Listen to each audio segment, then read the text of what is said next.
scholars, and welcome to another episode of Miss Bola's Art at Home. I'm going to be showing you how to make your own board game. And it's actually really simple. It might seem complicated because there's a lot of little pieces, but what you really need is a lot of creativity. Now, I'm going to show you an example of a board game that I really like, and this board game is called Sorry.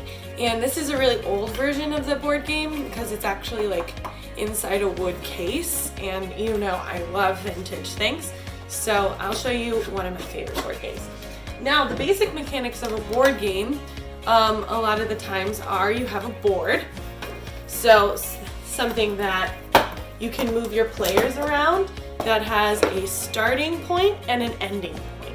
So it can be as simple as a starting point and an ending point as a circle. Here in this game of Sorry, you start at your own place and you end at your own place. So kind of up to you as to how you want your board game to look, how you want your board to look like, but you always have to have a starting point and an ending point.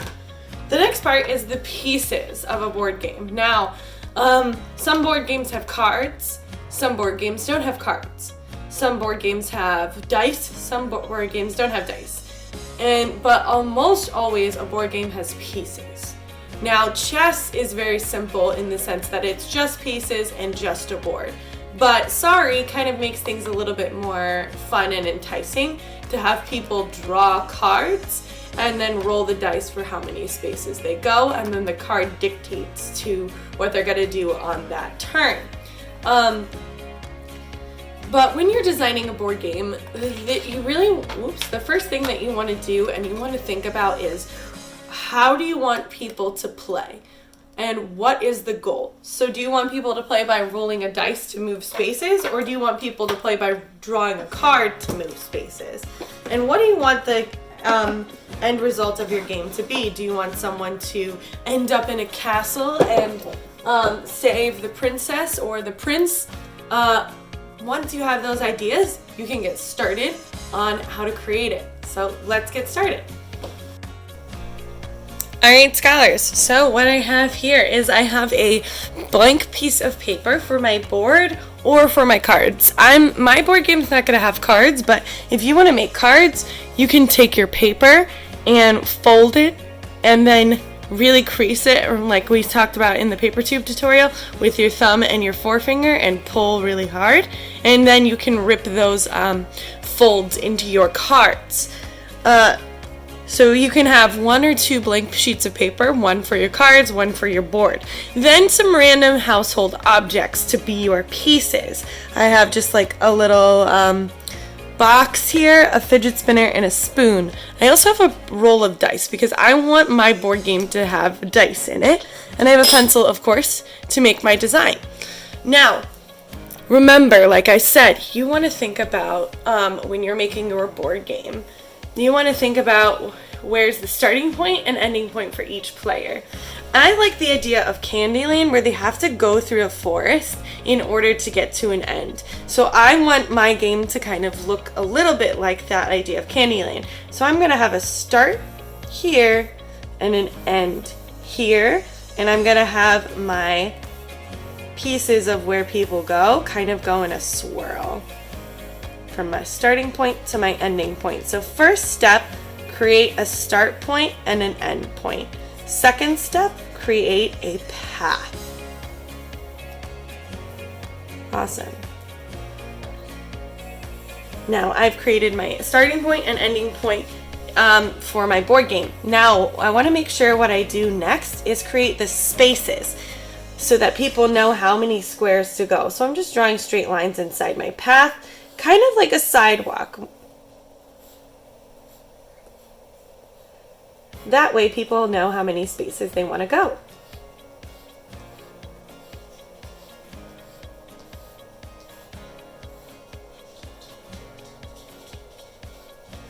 So I have a start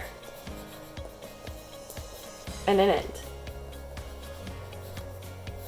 And you can add little designs to these. You can add designs inside the white spaces. up to you. My board game is going to be about traveling to the forest to reach the answer to life. So my board game is going to be about kind of discovering what life is all about. And along the way, you're going to have to meet some challenges. Now, so now I have my concept for my board game. I have my start and my end, and I know how people are going to move through the spaces, which is with the dice. Now, I want some challenge squares. So if you land on a challenge square, I'm going to make that a challenge square by shading them in. And that's how I know they're a challenge square. Now, the challenge square is people are going to have to roll dice again and go backwards the amount of dice they rolled. So that's what I have that idea for my challenge square. And if you want to remember your remember your rules as you're making this game up, you can write them down on the side, or you can write them down on another piece of paper. I'm going to write mine on this side. So I'm going to write the goal of my game is to find the answer to life.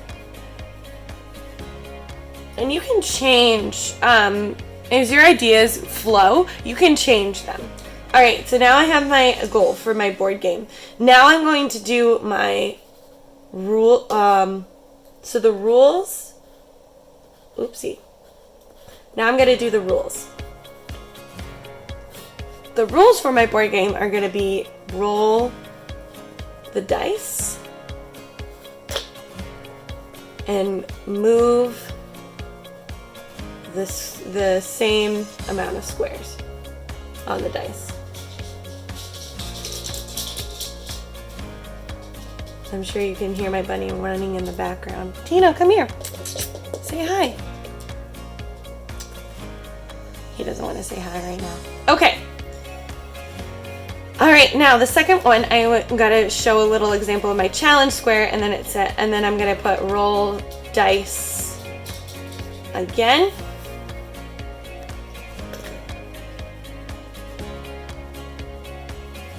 And move back the number of squares.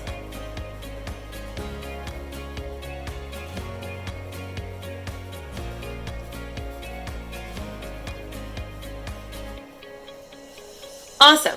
So those are my challenge squares. Now, I can do like a victory square to offset my challenge squares. You don't want to make just challenge squares because then the game's going to get hard and no one's going to want to play. So I'm going to do my victory squares, and I think I'm going to have like little fireworks on my victory squares.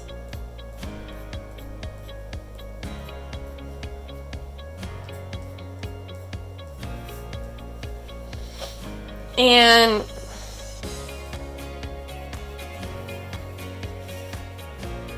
now for my victory squares, I'm going to have someone roll the dice and move forward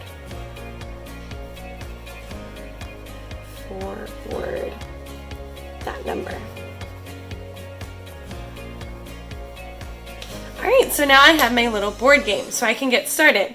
I'm going to put my little thing on the board, and then I'm going to roll my dice. So I'm going to move forward 1.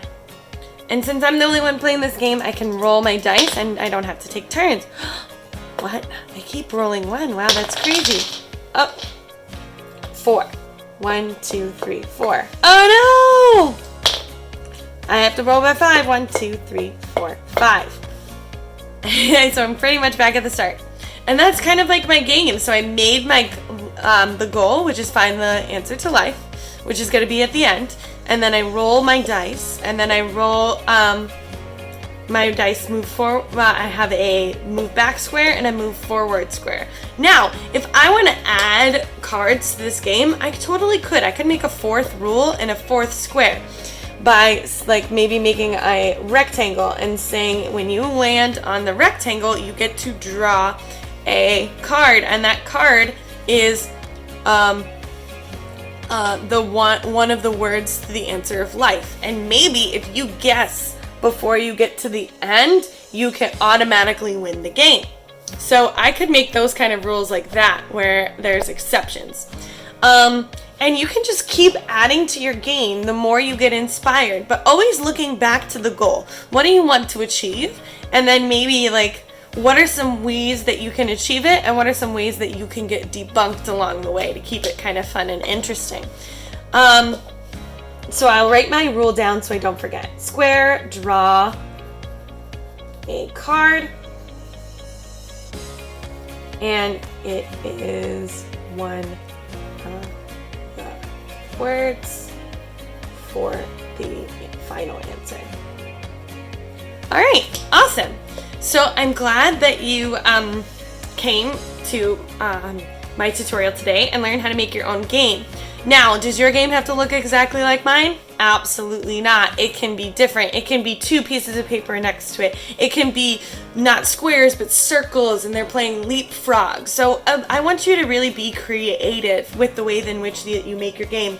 But always remember, you want a starting point, an ending point. You want little spaces for people to move. You want to be able to have a goal, and you want to be able to make sure that you write down your rules so no one forgets. All right. Thank you for joining me for today's tutorial. I'll see you later.